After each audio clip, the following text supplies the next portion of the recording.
On behalf of Expert Village, I'm Dave Barker. I have showed you how to assess a window, use the equipment, and the next piece of equipment I want to show you is called it's called a Doodlebug, and there's different versions of this. This one right here, it's basically a white 3M pad. It's a scrub pad. They come in green. Do not use green.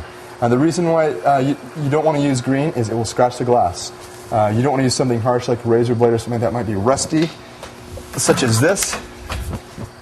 See how that's rusty like that? You don't want to use that in a window because it will scratch the glass. So you want to use new equipment or clean equipment, make sure it's in good shape. Now this comes in different various sizes and shapes. You can cut these. I can use these by hand.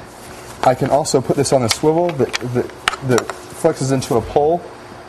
This particular one has a screw-in version, which is the tip of the pole, which can screw in, screw out. Or I can use it by hand.